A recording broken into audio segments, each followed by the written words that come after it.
It's such a simple practice that it can be so easily overlooked. Eckhart is like the breeze in the trees. If you're not present, if you're not really open and listening to something so subtle, you can just miss them. I will go ahead and say the potential of this practice is easily equal or greater than any other I've ever come across. We live in a culture where we're just bombarded. It's like stuff coming at us, stuff coming at us, noise, this, do this, like this, have. The mind is just always looking for something else to grasp onto, something more difficult, something more challenging, something more. Hi, everyone, and welcome to the Reflection Connection podcast. I'm your host, Vince Jameson. Today, we're going to be discussing a really interesting topic, which I alluded to at the end of last week's. We're going to be speaking about something which I've practiced for a very long time and had a really profound experience with, one of my most profound spiritual and energetic experiences of my life. And I've had a number of them.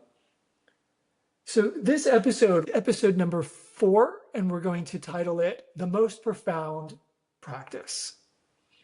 Now, that's a loaded statement, and I get it, and I stand behind it.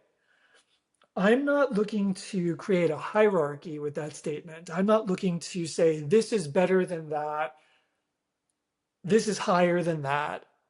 What I'm saying is I've been exposed to quite a lot, and I've gone down many paths. There is not a single thing that I've ever come across that is profound and true that this has gone in opposition of. This has been a practice which is alluded to and sometimes shared and sometimes experienced in more profound states. And this has been presented in a way and is available in a way that anyone and everyone can do it. The challenge with that is that most people, including a lot of people who have become aware of this practice, will mentally process it, momentarily acknowledge it, and often move on because it's too simple. So it can't be anything profound. But I am here to say this is one of the most profound practices that is available to everyone today now. This has an element similar to meditation. You may find yourself, for lack of a better term, failing. And if you're going to define it as failing, which a lot of people do, that's why I chose that term, you're not going to get it. If you realize that it's the process of catching yourself and bringing yourself back to that same moment, to that same state over and over again, you start to develop a strength with it. This is not meditation, though, as most people have experienced it. This is a practice of moving so profoundly into the body, into the energies of all that you are already now here, whoever you are, wherever you are. Moving so profoundly into those energies that you have the opportunity for it to lock in, to kind of phase lock. And if that happens, which I was very fortunate for it to have happened to me, it was not only one of the most profound spiritual experiences of my life, and I've had many, but one of the joyous and something that I constantly and consistently come back to. And I will not take credit for this practice. This practice has come through numerous different traditions and heritages. But the person who has been at the forefront in our time and who promotes this as a singular idea is Eckhart Tolle. And many people have read The Power of Now or one of his other books and may understand the concept. But most people don't realize that it's an instructional manual. They'll read it because it makes them calm, because it sounds good, because they feel that they can sense that there's some wisdom in that, but it doesn't align with how they live or what their experience is. And they wind up usually either bypassing it to look for something more meaty, right? Something because the mind likes something to chew on. It likes something to be more of a challenge. If something's too simple, it's very quick, the mind, to bypass it, to ignore it, to poo-poo it. And this practice is actually something which, as I mentioned, I believe I've mentioned, I've come across time and time again in different traditions, and often in texts that are ancient, texts that are a little more, I don't want to say advanced, but not beginner texts. This was not something which most people were aware of or something that was widely promoted. And if you know anything about Eckhart, he had a kind of a spontaneous experience in a sense. There's an aspect to his experience which matches mine in a subtle way. What had him on the park bench for a few months, I believe, happened to me in one evening. And it's only because I was in that state that I get it. So, first, let's discuss the practice. A lot of people don't have attention spans nowadays. In fact, it's a shame, but even mine has been reduced just because everything is moving so quickly and we have so many demands on us and on our time and on our attention. I find myself reading less than I used to. And when I can have something on audio, it's often a little more flexible as to how and when I consume it. This I'm going to recommend to everyone. I'm going to send you elsewhere. This I'm going to recommend to everyone, and I do recommend the audio over the written. If anyone has Spotify, or if anyone wants to purchase it on Audible, there's the audiobook, and it's called Gateway to Now by Eckhart Tolle. There are, I think, I'm looking at it while I'm speaking with you on my phone next to me. There are 4 tracks. I encourage you to only listen to the first and the second after the introduction. There's another one, it's called Gateway to the Inner Body and Gateway to Silence. There's another one after that. Personally, I don't resonate with it. Sorry, Eckhart. Toot your horn where it's deserved. I wish that track wasn't there. I find it holding a lot of energy. I get where he basically wants you to be present during times of trauma and hardship, and then really goes into every kind of traumatic and horrible experience that could be possible. I don't think that's beneficial or helpful for most people. It definitely was not to me. It actually, I found it shift and downturn my energy, and I tried to listen to it several times. Not for me, I don't recommend it. The first 2, absolutely, and especially the Gateway to the Inner Body. So I did not have this material. This came out after my personal experience. I had his books, and I saw and came across something written from ancient texts from another practice that mirrored it. And so I was playing with this during my morning practices. One day I was living in New York City, and I was going to this place I used to go to called Landmark. And I remember it was like a rainy day or bad weather day. I didn't want to deal with the subway and getting in and out. And if anyone's in New York City or familiar with it, sometimes it gets flooded or there's water down there and it's a mess. And I couldn't get a taxi. And I got on this bus, which I normally don't. And it was a very long, windy ride, but basically took me right where I needed to go. And I decided to use the time because it was going to be here a while and it was going slow. And so I'll explain the practice and then I'll explain exactly what I did. And then I'll explain exactly what I felt and experienced. I went inward, quieted my mind, and I put my hands facing down on my legs, on my lap, palms down. You can do palms up, but palms down. And I concentrated with all of my consciousness, putting it into my hands, feeling the awareness of my hands only, starting with the right hand, and then it automatically, if you do it, it'll go to the left hand by itself. And if you hold both of those, it automatically will go to the feet by themselves.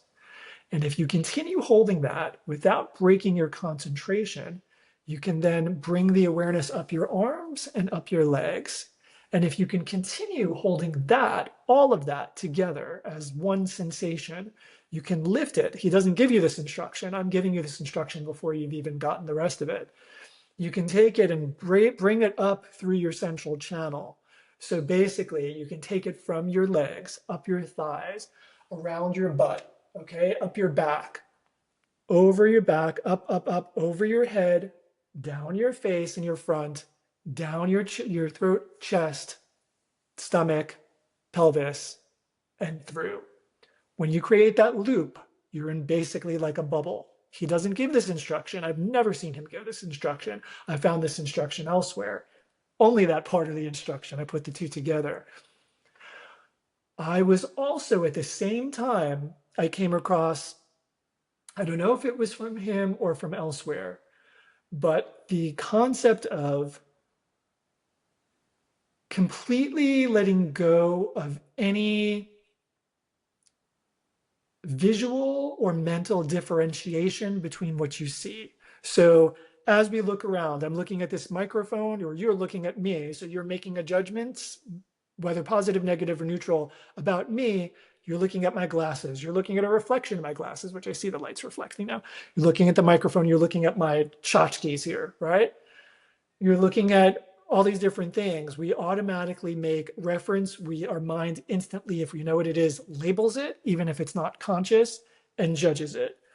And so a way to bypass that, which further takes you out of your mind awareness and helps to anchor you into your body, is to dart the eyes around as if you were moving the eyes to a completely different place, almost aligned with like a second hand, right? So like here, here, here, here, here, here. Now, honestly, I did this on a bus. It can be a little jarring, so you have to do what's comfortable for you. Don't like get crazy, but try to get it to a different place almost every time. And eventually, if you're sitting still, you're going to run out of places, but like you can do like different areas on the wall.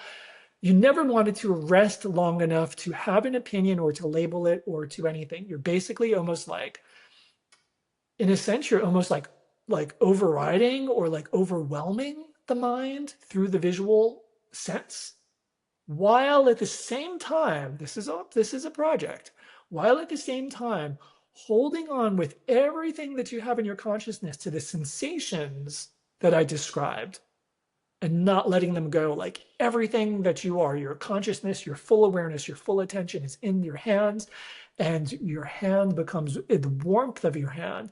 And that warmth is what you're really chasing. That's the aliveness. That's the energy that's always present in our body. It's our physical matrix, or energetic matrix that we're usually projected out of as we all project forward through our senses, because our senses, the eyes, the ears, the nose, it's all projected outward. And it's amazing. We have so much within our body that we're not even aware of, but we're so aware of what's out here, right? You can feel like a tickle of your nose, but you don't even feel your heart beating most of the time. You don't feel your blood flow, but like the hair, blows on your, or like a little gnat touches you and you feel it. All of our senses, all of our nerve endings are pointed outward, and that allows us to have the physical experience that we do. It allows for so much, and this is a wonderful and rich experience. You don't want to trade it, but the ideal would be to be able to experience both, right? So that would be the fullness, the wholeness. Sorry, I'm laughing. My cat is getting the zoomies. And so what, it's my cat Sawyer, if you hear her. And so with that, this state locked in for me. I brought it over, and when I brought it over and connected it, it like phase locked. And I was very near getting out, and I just became hyper aware that I no longer needed to do anything. I was enveloped in this constant kind of cocoon, if you will, of my own energy, of warmth that I was present to. My body felt amazingly alive and potent and powerful. And immediately too, I realized, like after a couple of seconds, that my mind was almost non-existent. It was like the only way I could describe it, it was empty, empty, empty, like not a thought. I'm looking at things, there's no reference, judgment. It was like as if everything I was looking at was new, even though I had been there before. And in seeing that, I actually intentionally created that thought, and that thought passed through my mind and disappeared. So I quickly realized that the only time something was in my mind was when I actually intended it and created it by will, and then it was gone as soon as it was made. It didn't linger. It didn't lead to another thought that led to another thought. It wasn't this stream of consciousness. It wasn't anything. And it was just like space. And it was, for anyone who's done or experienced, more profound like states in meditation, or even like states of deep meditation without listening to something, right? Like actual meditation on your own. It's a wonderful feeling to get into that gap between thoughts, that gap between breath, that gap between experience and impulse, right? And it's like a relief when you experience those gaps, or that's those spaces, which is even better.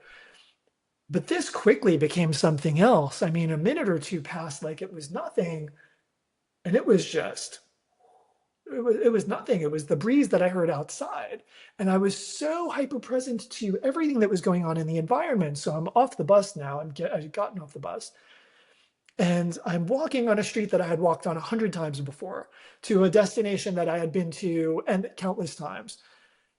Everything was familiar but new, is the only way I can describe it. It's like the tree that I passed 1,000 times before that I might have noticed, I now see in its completeness, and I can almost sense its energy.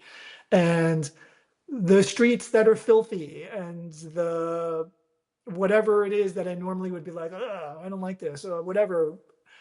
I didn't have that reaction. It just was. It just was isness. It is. This is what it is, and that's what it is. Like, this is life. This is where we are. Like, there was no feelings. And especially then, I was very much a person who was like, I don't like this, I don't like that. Very much into comparing and contrasting and hierarchies, and very into specific things that I will not or won't do, and other things that I will. And yeah, this experience softened that for me. And I'm walking through the streets. I'm aware of the time because I looked at my watch, and I'm aware of this class that I'm getting to, and where I'm going because I, again, had done it a million times. But it was just like there was no stress to it. There was no nothing. It was like an emptiness. But like, I'm trying to describe more because I wonder, and I would imagine that some people listening to this would hear emptiness and feel that that's almost a diminishment, or a less than, or like less than life, right? Like, because I might have heard it like that. Like, maybe, oh, but yeah, emptiness, okay, like I get it. Like, I'd like the relief of my mind, but like, I don't want to be empty. But you don't understand that that emptiness allowed the experience for everything that was normally excluded.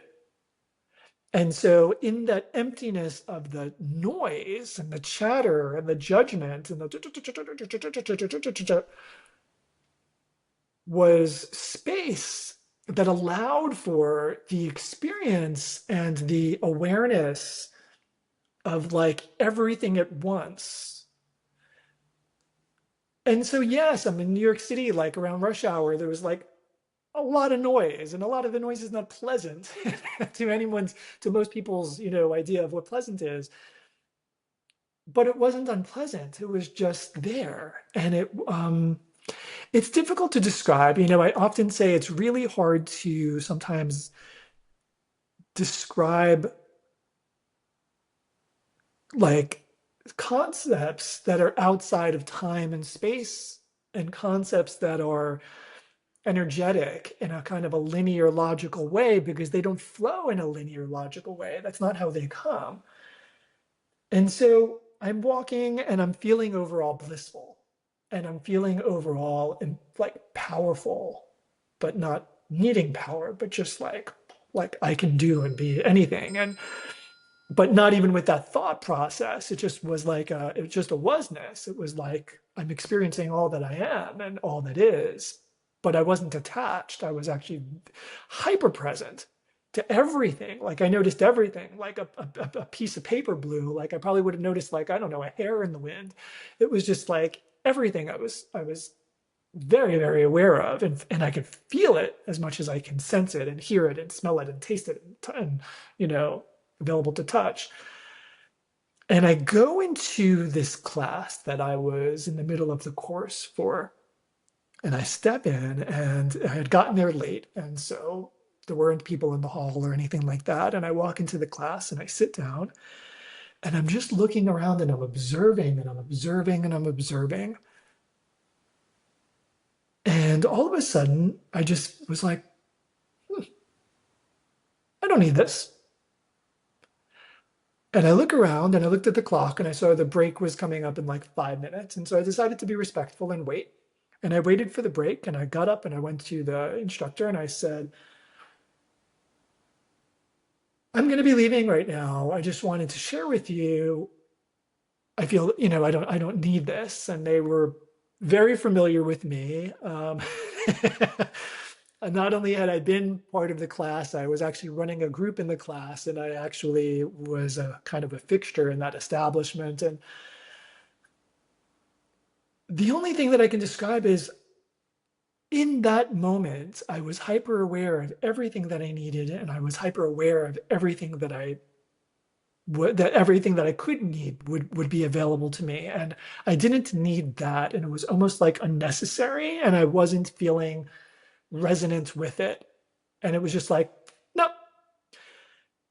And they didn't argue with me, but they were kind of reasoning and like, this seems abrupt. Like, are you okay? Is everything going okay? Did something happen? Like, blah, blah, blah. And I was like, nope, just really clear. This was not what I need right now. And I'm going to be, not continuing and blah, blah, blah. And I left after a couple minutes of speaking with them, and, said I would check in, and I left the place, and I was just walking, and again, the same state. And this lasted for, I want to say, like somewhere between 4 to 6 hours, like 4 to 6 hours straight.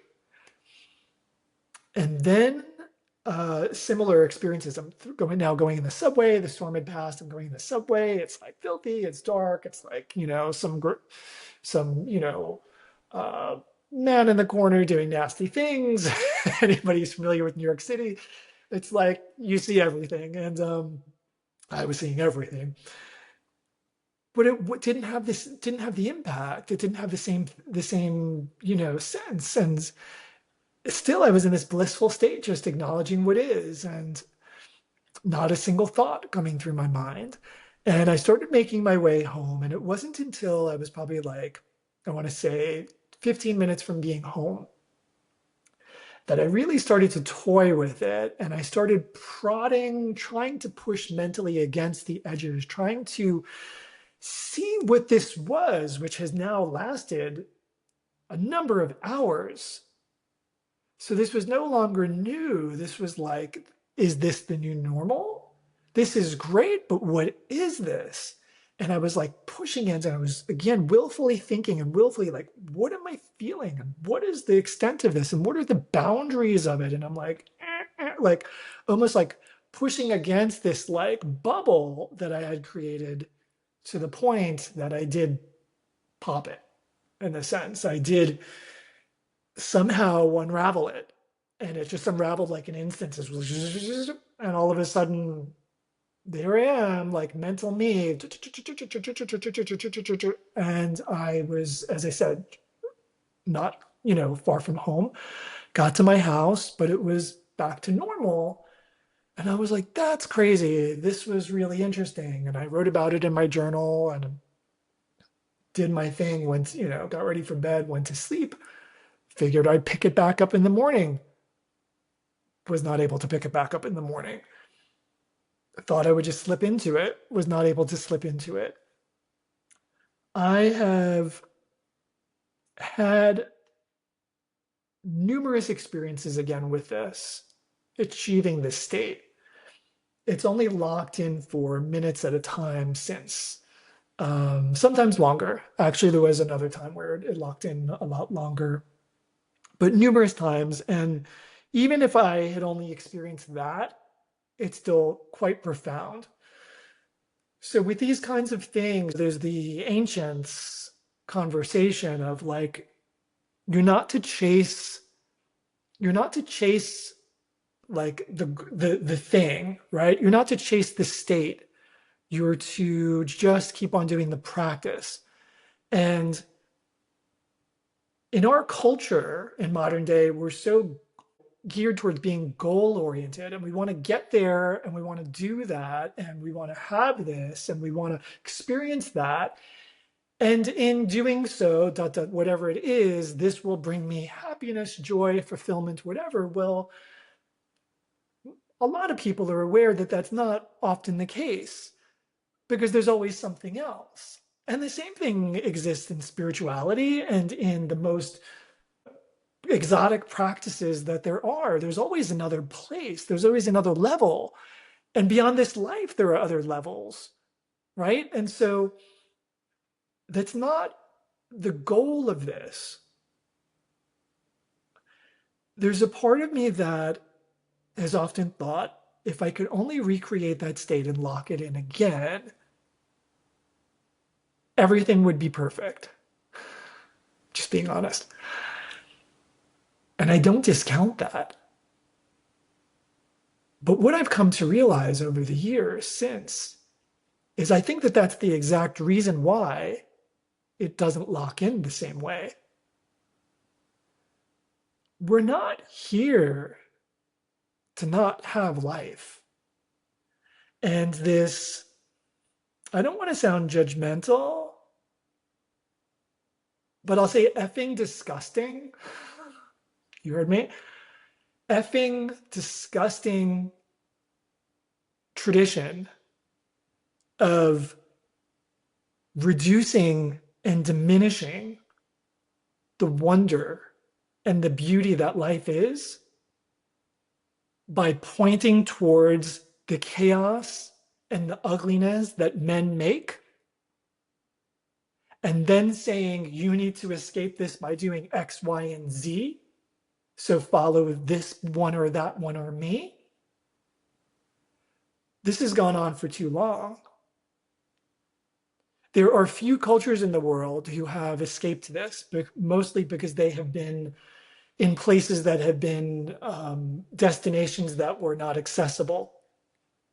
But for most of us in the West, this idea of like, whether it's the rapture or it's the savior coming or it's this and that, no, like this is a beautiful world. Stop watching the news. Get out. Get out into the mountains. It's not perfect, but you know what's not perfect? Us, because we made a mess. And why did we make a mess? Our species, because it was guided that way. And if you want to take 15 steps back, you can see the bigger picture and how this has all helped and how all of the despicable people, as I sometimes say, the despicables or the nasties, they've all played a part in this. And we have to get past this idea of like polarization and black and white because we live in a gray place. And there are so many shades of gray that it's really beautiful and exquisite and it can be very exciting. And I'm going on a bit of a tangent because I too have been part of this idea in some time, different times in my life where I've wanted to escape, or I've wanted to bypass, or yeah, if I learn enough, if I get to that place, if I figure out this practice, then I'll be above that and none of this will affect me. Well, to a certain extent, this doesn't have to affect you anyway. You can create a bubble. And I've said this before and I stand by it. I absolutely, for anyone who knows me, I live in a bubble. I do not live under a rock, but I live in a bubble. And there are differences in those two different things. I'm not completely removed. In fact, I'm engaged in a lot in my own way. But I'm also not going to allow outside circumstances and forces to affect me and affect my everyday experience, my everyday happy, and my everyday well-being. And to the greatest extent that I can create a bubble around that, I do, while I'm still choosing to live within society, right? And so this is not a practice to go towards even what I was going towards, which is like, wow, I can bypass it all. We don't want to bypass this. Life, the human experience is not some punishment.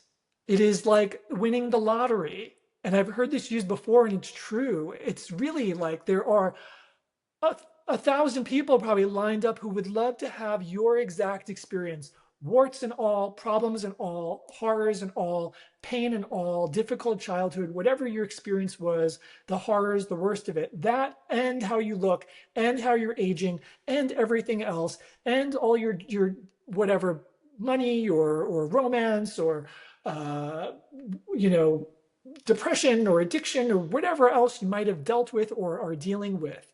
There are so many souls who would love to line up and be in your spot just the way that it is without fixing a single thing.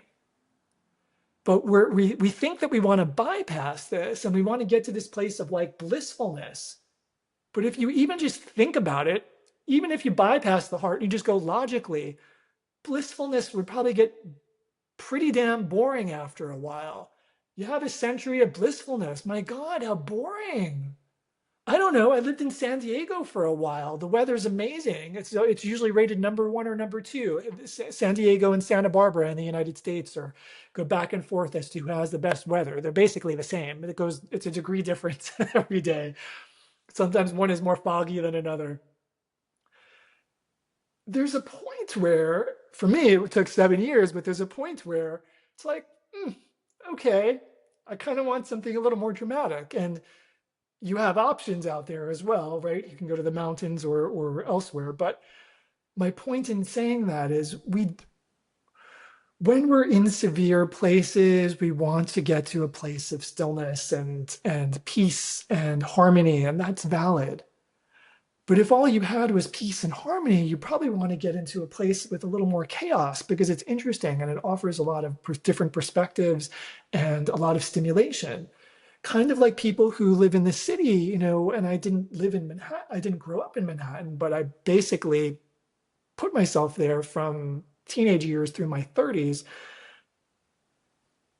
I hit a wall and I wanted everything other than that. And I went to Granola hippie Santa Cruz, California, Surferville. And then you have which I experienced in college, these people from like boondocks in the middle of nowhere, and all they want to do is come to New York City, and they come there and they're like these basically backward, young people that all of a sudden, well, oftentimes they blossom so fast they become like what I won't judge, but they become that person, and sometimes it's too much for them.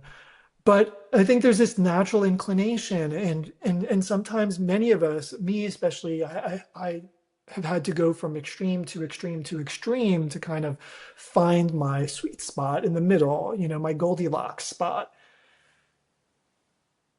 But life is the same way, and if you can allow yourself enough space, you don't want to or need to leave. And I think it's unfortunate that so many people allow themselves to just be bounced around by media and by all of the bad news, that they're not able to focus on what's working and what's right, or their own experiences that they can have. You're not here to save the world.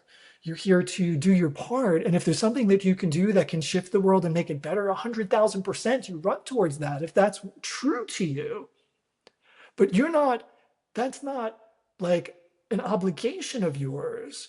And that's not why you're here. You're here to experience, you're here to learn about yourself, you're here to know yourself fully. And the more that you can get to know yourself, and the more it's that old adage, know thyself. When you can fully know yourself, you can know everything else. You can experience everything else, because one is a reflection of another. So much in my conversations, in my book, in my teachings, I bounce and forth very fluidly from micro to macro, from you need a little flexibility in your construct of life. And if the more that you can do that and incorporate a few things, you won't need to run away from anything. And so I really went down a tangent with that, but I think it was necessary to speak about it and also to call myself out on it. There have been numerous times where it was really difficult periods or just I wanted to bypass stuff. Well, no. And I finally get it. Like, you're not here to bypass anything. If that happens spontaneously and it causes you to then have other experiences in its place, then that's fine. But there's richness here. And sometimes the most ugly part of it, the most challenging personality that you're stuck dealing with, if you play that card right, that can be the most enriching experience. That can be a greatest opportunity for growth. And I actually just experienced that, for the past couple of years with someone. And it was not easy. But where I am now and where I am with that person is wonderful. It was an opportunity. And so much more of it was about me than anything about them. And so we are not going to entertain spiritual bypass on my time, but we are going to entertain a spiritual expansion and your personal expansion and your experience of what and how you've defined yourself and your world to expand and to incorporate more with it. And that's going to shift some things automatically, and that's going to jog you a little if you come along with me. There's the process. I'll lead you back. Gateway to Now by Eckhart Tolle. It's on Spotify. Listen to the introduction if you want, but Gateway to the Interbody, Gateway to Silence. Listen to them on repeat in the car, but do them. Don't just, which I used to do too, don't just listen and then you want to keep on listening to him, like pause it. Do it. Do it while he's saying it and continue to do it as he's talking about something else. Do it. He provides the best guidance. He doesn't provide that other part, the flipping it around, the central channel, which I gave you. If you get to that, you're golden. But you don't even need that. Like, just even having awareness, just even anchoring your consciousness into your physicality will provide so much benefit. It'll have you be less reactive. It'll have you be more aware. It'll have you be more conscious. You'll be present in the now, which will then allow you to actually interact with life, because 99% of the time for most of us, we're in past or future in our minds, filtering what's going on in life through those two filters instead of actually being with what is, right? And that's the prime example of like what I was saying before. I'd been down those streets 100 million times, but I was experiencing it completely different. And in that experience of what it actually was and who I was and my energies, it felt blissful. It felt like relief. It felt empowered. And this is available for everyone. This is not something special. You don't need to be up in the Himalayas.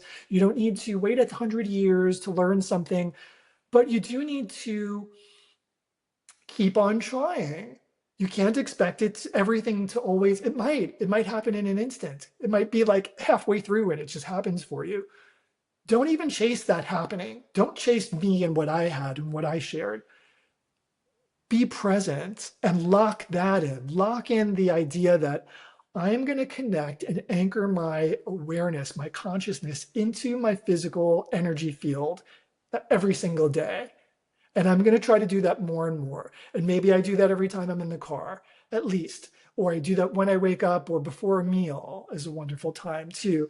If you can align practices that are new with things that you're already doing through your day, every time I brush my teeth, I'm going to do this. Every time like I said, right before I eat, or every time I go to get a glass of water, that's going to be my trigger. That's going to remind me to feel through my body. And even if it's only for the time that I'm drinking the water, it doesn't matter if it's 2 seconds, but if you do 2 seconds and 2 seconds and 2 seconds and 2 seconds, it'll start to build up and it'll become more comfortable and familiar for you, which will make it even easier to get into, as well as those 2 seconds are more than you would have ever done. So do it. Do this practice, try this practice. I can't recommend this practice enough. And anything else that you're doing, anything and everything else, this complements it and can only accentuate it. And the further that you go in this, which is so simple, there's not even that far to go. It's a lot of words for nothing because it's describing things that are momentary.